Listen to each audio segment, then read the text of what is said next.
Hello दोस्तों, स्वागत है आप सभी का एजुकेटेड भारत में। आज के वीडियो में मॉडर्न हिस्ट्री का इम्पॉर्टेंट टॉपिक देखेंगे। आज हम इसका पार्ट 2 देखने वाले हैं, ब्रिटिश सत्ता का विस्तार पार्ट 2। इससे पहले हम पार्ट 1 ऑलरेडी देख चुके हैं। अगर आपने अभी तक वो नहीं देखा है तो आप प्लेलिस्ट में जाकर ज़रूर देख लीजिए। मॉडर्न हिस्ट्री की प्लेलिस्ट मैंने अलग कर दी है ताकि जितने भी इंपॉर्टेंट टॉपिक्स हैं मॉडर्न हिस्ट्री के, वो आपको सब एक साथ मिल जाए, तो आप देखिएगा ज़रूर। दोस्तों, अगर अभी तक चैनल को सब्सक्राइब नहीं किया है तो प्लीज़ चैनल को सब्सक्राइब ज़रूर कर लीजिए और बेल आइकन ज़रूर प्रेस करिए ताकि आगे भी आपको ऐसे ही इंपॉर्टेंट वीडियोस मिलते रहें। वीडियो पसंद आए तो लाइक ज़रूर कीजिएगा और इसे ज़्यादा से ज़्यादा शेयर कर दीजिएगा। दोस्तों, अगर आपको इस वीडियो का PDF चाहिए है तो वो आपको हमारे टेलीग्राम चैनल पर मिल जाएगा। लिंक डिस्क्रिप्शन में दिया हुआ है, आप वहाँ से हमारे टेलीग्राम चैनल को ज्वाइन कर सकते हैं। चलिए स्टार्ट करते हैं। टॉप 50 क्वेश्चंस देखने हैं हमको। अब फर्स्ट क्वेश्चन देखते हैं। भारत पर आक्रमण करने वाले किस ईरानी शासक को ईरान का नेपोलियन कहा जाता है?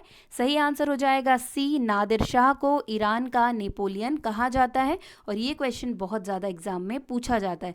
देखिए, जितने भी क्वेश्चंस मैं आप लोगों के लिए लेकर आती हूँ वो सभी किसी ना किसी एग्जाम में पूछे गए हैं, इसलिए वो बहुत ज़्यादा इंपॉर्टेंट होते हैं। तो प्लीज़ वीडियो को एंड तक ज़रूर देखा करिए और अगर आपको वीडियो अच्छा लगे तो उसे लाइक भी कर दिया करिए और दूसरों के साथ शेयर किया कीजिए ताकि इससे उन्हें भी फ़ायदा मिल सके। चलिए नेक्स्ट क्वेश्चन। अहमद शाह अब्दाली के प्रथम आक्रमण के समय मुगल सम्राट कौन था? सही आंसर हो जाएगा ए, मोहम्मद शाह रंगीला। अहमद शाह अब्दाली के प्रथम आक्रमण के समय मुगल सम्राट थे। अहमद शाह अब्दाली ने भारत पर कुल 7 आक्रमण किए, जिनमें सर्वाधिक 3 बार आक्रमण किस मुगल शासक के समय में हुए?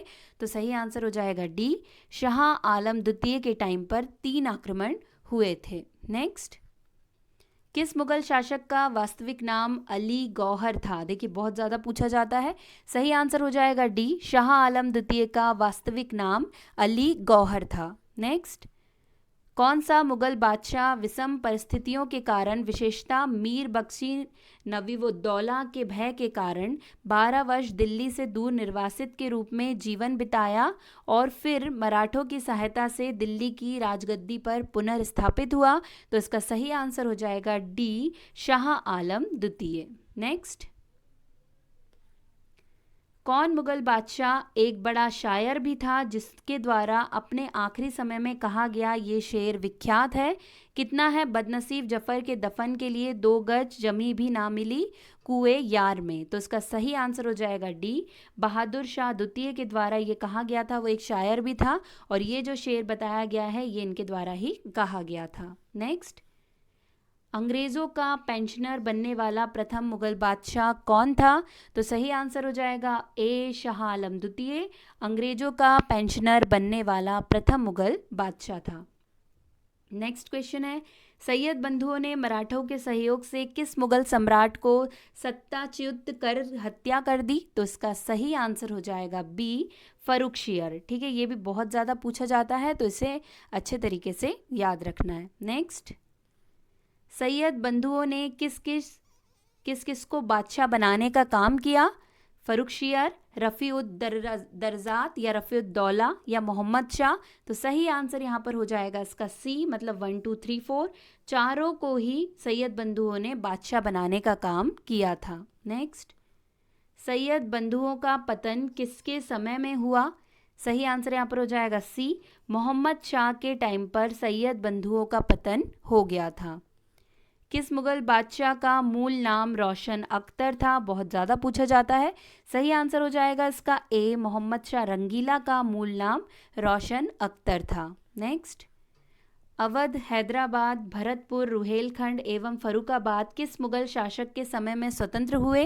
सही आंसर इसका हो जाएगा बी, मोहम्मद शाह रंगीला के टाइम पर अवध, हैदराबाद, भरतपुर, रुहेलखंड और फर्रुखाबाद स्वतंत्र हुए थे। किस राज्य के शासक नवाब वजीर कहलाते थे?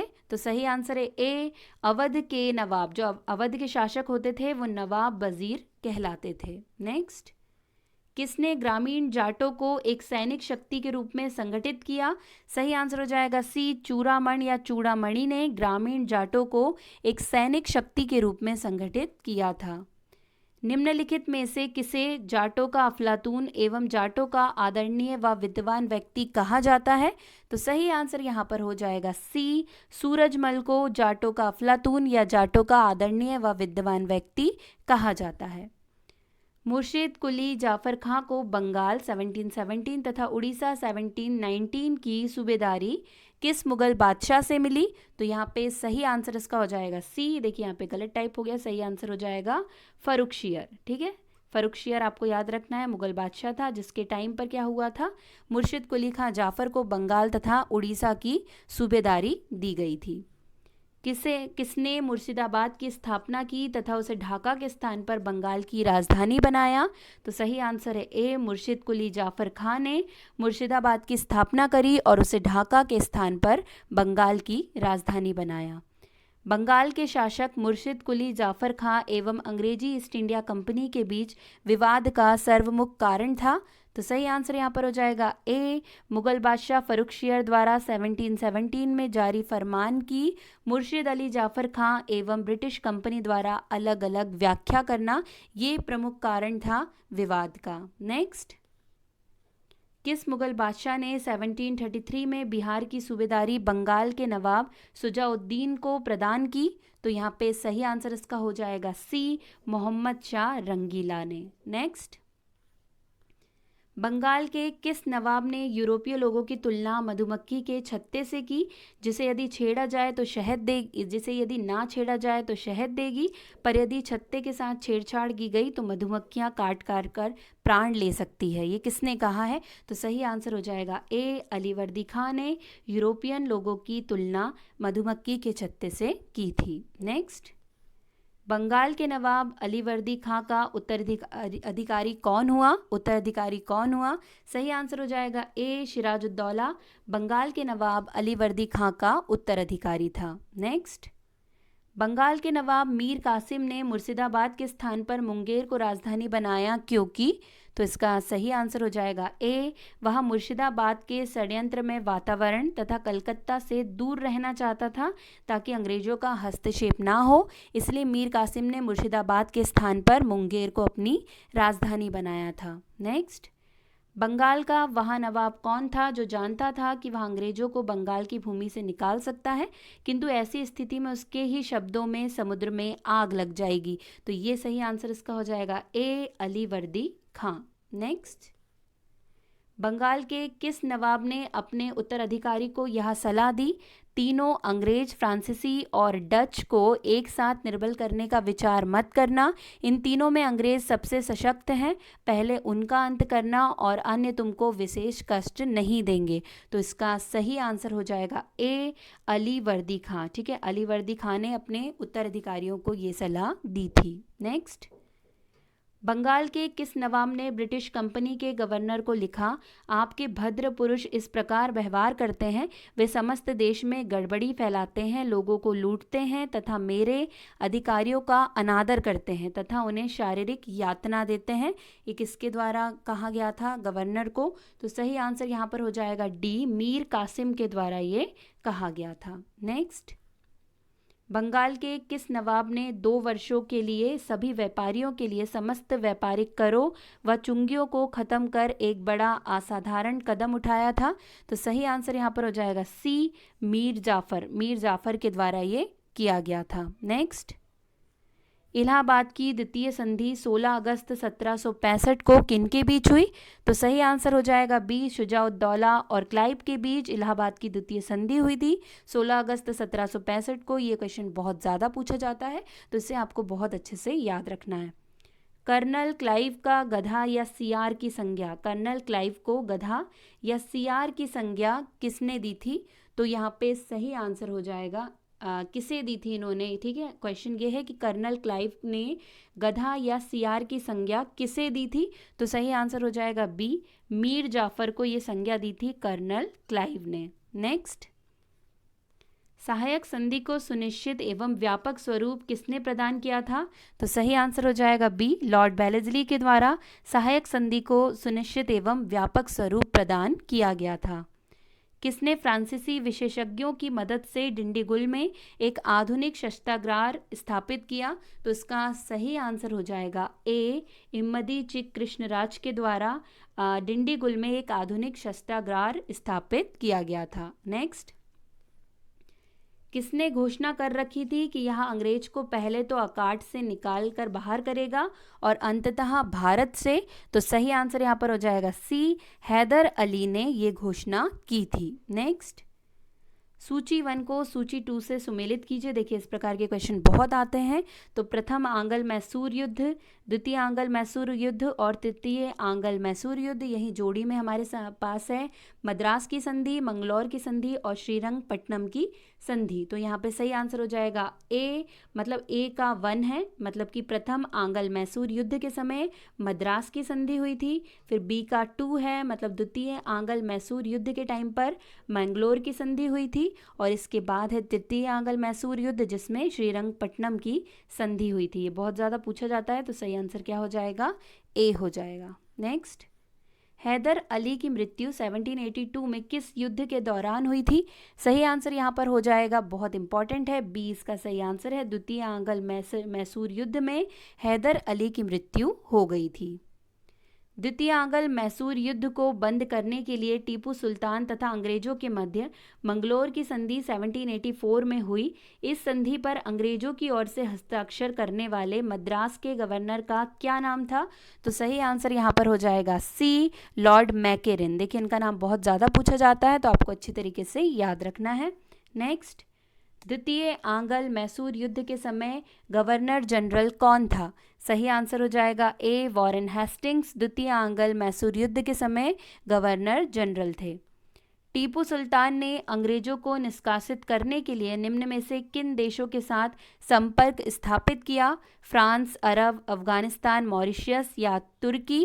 तो यहाँ पे सही आंसर इसका हो जाएगा डी, मतलब 1, 2, 3, 4, 5 सभी सही हैं। सभी देशों के साथ टीपू सुल्तान ने अंग्रेजों को निष्कासित करने के लिए संपर्क स्थापित किए थे। नेक्स्ट, तृतीय आंग्ल मैसूर युद्ध के दौरान टीपू के विरुद्ध चतुर्पक्षीय संयुक्त मोर्चा में शामिल थे?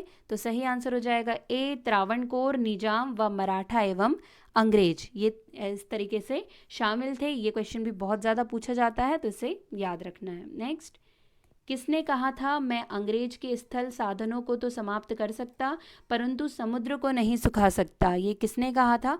तो सही आंसर हो जाएगा बी, टीपू सुल्तान के द्वारा ये कहा गया था। नेक्स्ट, किसकी अत्यंत प्रिय उक्ति थी भेड़ की तरह एक लंबी जिंदगी जीने से कहीं बेहतर है शेर की तरह एक दिन जीना? तो सही आंसर हो जाएगा बी, टीपू सुल्तान के द्वारा ये कहा गया है और ये बहुत ज़्यादा एग्जाम में पूछा जाता है। नेक्स्ट, किस सिख गुरु ने प्रत्येक सिख से दशांश धार्मिक कर वसूल करना आरंभ किया एवं साधु वेश बना त्याग कर राजसी वस्त्र पहनना आरंभ किया? तो सही आंसर यहाँ पर हो जाएगा ए, गुरु अर्जुन देव जी। तो ये आपको याद रखना है क्योंकि कई बार ये क्वेश्चन रिपीट हुआ है। नेक्स्ट, निम्नलिखित में से किस पद्धति का प्रयोग बेलेजली ने अपनी राजनीतिक उद्देश्यों को प्राप्त करने के लिए नहीं किया था? तो सही आंसर यहाँ पर हो जाएगा डी, धोखेबाजी उसने नहीं की थी। बाकी सहायक संधि, समामेलन और युद्ध ये तीनों ही किए थे। नेक्स्ट, किस सिख गुरु ने कहा था सरदाद सिरे सार ना दाद, मैंने सिर कटवा दिया लेकिन अपना रहस्य नहीं बताया? तो सही आंसर यहाँ पर हो जाएगा सी, गुरु तेग बहादुर जी के द्वारा ये कथन कहा गया था। नेक्स्ट, किस सिख गुरु को बाकला दा बाबा या बाकला के बाबा कहा जाता है? तो यहाँ पे सही आंसर हो जाएगा इसका बी, तेग बहादुर जी को बाकला दा बाबा कहा जाता है। नेक्स्ट, गुरु गोविंद सिंह जी की रचनाएं हैं दशम ग्रंथ, चंडी चरित्र, विचित्र नाटक या जफरनामा, बताना है। सही आंसर क्या हो जाएगा? सही आंसर है डी, 1, 2, 3, 4 मतलब 1, 2, 3, 4 सभी सही है। ये गुरु गोविंद सिंह जी की रचनाएं हैं। नेक्स्ट, किसने मुखलिशपुर में लोहागढ़ या लोहगढ़ नामक मजबूत किला बनवाया? तो सही आंसर यहाँ पर हो जाएगा सी, बंदा बहादुर या वीर बंदा बैरागी के द्वारा लोहागढ़ या लोहगढ़ में एक मजबूत किला बनवाया था। नेक्स्ट, प्रथम आंग्ल सिख युद्ध 1845-46 एवं द्वितीय आंग्ल सिख युद्ध 1848-49 के समय पंजाब राज्य का शासक था? तो सही आंसर है डी, दिलीप सिंह। ठीक है, ये आपको याद रखना है। नेक्स्ट, भारत के किस गवर्नर जनरल के समय में सिंध का विलय अंग्रेजी राज्य में किया गया था?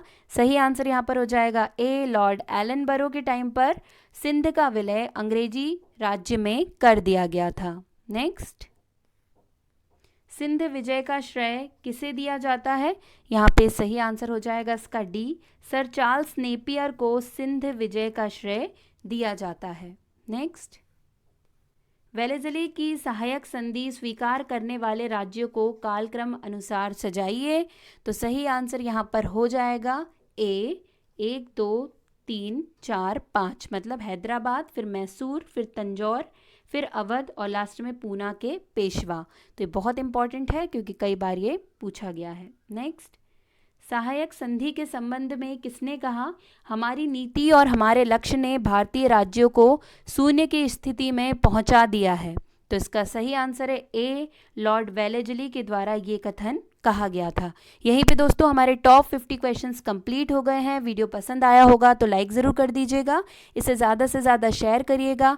दोस्तों अगर अभी तक चैनल को सब्सक्राइब नहीं किया है तो प्लीज़ चैनल को सब्सक्राइब ज़रूर कर लीजिएगा और बेल आइकन ज़रूर प्रेस कर लीजिएगा। और दोस्तों अगर आपको इसका PDF चाहिए तो वो आपको हमारे टेलीग्राम चैनल पर मिल जाएगा, लिंक डिस्क्रिप्शन में दिया हुआ है, आप वहाँ से हमारे टेलीग्राम चैनल को ज्वाइन कर लीजिए। आज के लिए बस इतना ही, अब आपसे मुलाकात होगी एक नए वीडियो के साथ। तब तक के लिए पढ़ते रहिए, आगे बढ़ते रहिए। जय हिंद, जय भारत।